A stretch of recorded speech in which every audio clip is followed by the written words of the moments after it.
ಉಪಾಧ್ಯಾಯರ 91ನೆಯ ಹುಟ್ಟುಹಬ್ಬವನ್ನು ಇಡೀ ದೇಶದಲ್ಲಿ ಇವತ್ತು ಆಚರಣೆ ಮಾಡ್ತಾಯಿದ್ದೀವಿ.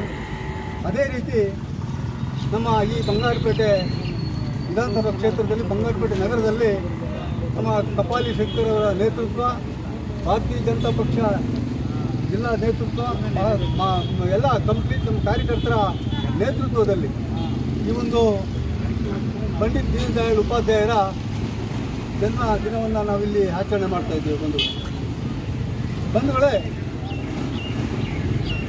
ದೀನ್ ದಯಾಳ್ ಉಪಾಧ್ಯಾಯರು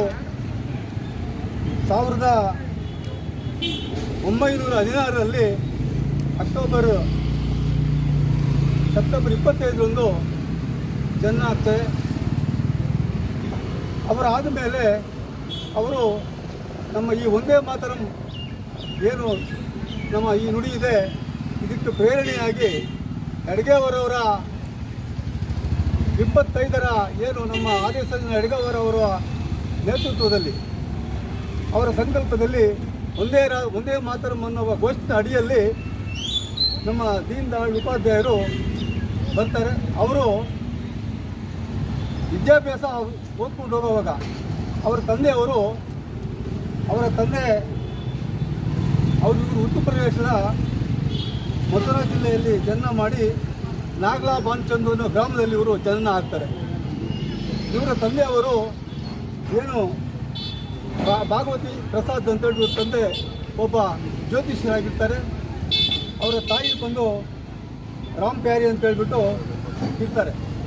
ಇವರು 5ನೇ ತರಗತಿ ಓದುವಾಗ ಅವರ ತಂದೆ ತೀರ್ಕೋತಾರೆ. ಮತ್ತು ಇವರು 8 ನಾಯಕರು ಅವರ ಸೋದರ ಅತ್ತೆ ಅವ್ರ ಬಳಿ ಹೋಗಿ ಅವರು ಇವರನ್ನು ಸಾಕ್ಕೊಂಡು ಇವರಿಗೆ ವಿದ್ಯಾಭ್ಯಾಸವನ್ನು ಕೊಡುವಂಥ ಒಂದು ವ್ಯವಸ್ಥೆಯನ್ನು ಮಾಡ್ತಾರೆ. ದೀನ್ ದಯಾಳ್ ಉಪಾಧ್ಯಾಯರು ಒಬ್ಬ ಪದವೀಧರರಾಗಿ ಏನು ಅವರು 1939ರಲ್ಲಿ ಪದವಿಯನ್ನು ಪಡೀತಾರೆ. ಇದು ಪಡೆದಾದ ಮೇಲೆ ಡಾಕ್ಟರ್ ಅಡ್ಗೆಯವರವರು ಏನು 25 ವರ್ಷಗಳು ಏನು ISSನ ಸಂಸ್ಥಾಪಕ ಅಡ್ಗೆಯವರನ್ನ ಭೇಟಿ ಮಾಡಿ ಈ ದೇಶದಲ್ಲಿ ಕಾಂಗ್ರೆಸ್ಗೆ ಪರ್ಯಾಯವಾಗಿ ಒಂದು ಆಡಳಿತವನ್ನು ಕಟ್ಟಬೇಕು, ಈ ದೇಶವನ್ನು ಉನ್ನತ ಸ್ಥಾನಕ್ಕೆ ಬಡವರ ಪರವಾಗಿ, ದಲಿತರ ಪರವಾಗಿ, ರೈತರ ಪರವಾಗಿ ಒಂದು ರಾಜಕೀಯ ಪಕ್ಷವನ್ನು ಕಟ್ಟಬೇಕು ಅಂತೇಳಿ ಒಂದು ಗುರಿಯನ್ನು ಹಾಕ್ಕೊಂಡು ಅವರು ಪತ್ರಕರ್ತರಾಗಿ ಕೆಲಸ ಕೂಡ ಮಾಡಿದ್ದಾರೆ.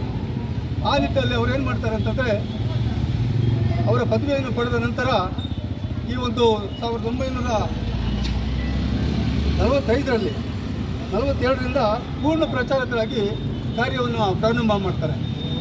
ಪೂರ್ಣ ಪ್ರಚಾರದ ಕಾರ್ಯಕರ್ತರಾಗಿ ಪ್ರಚಾರ ಆದಾಗ ಇವರು ನಮ್ಮ ಜನಸಂಘವನ್ನು 1951ರಲ್ಲಿ ನಮ್ಮ ಶ್ಯಾಮ್ ಪ್ರಕಾಶ್ ಮುಖರ್ಜಿಯವರ ನೇತೃತ್ವದಲ್ಲಿ ಇಡೀ ದೇಶದಲ್ಲಿ ಪರ್ಯಾಯವಾಗಿ ಒಂದು ರಾಜಕೀಯ ಪಕ್ಷವನ್ನು ಹುಟ್ಟುಹಾಕಬೇಕು ಅಂತೇಳಿ ಹೇಳಿ 1951ರಲ್ಲಿ ಭಾರತೀಯ ಜನಸಂಘವನ್ನು ಕಟ್ತಾರೆ.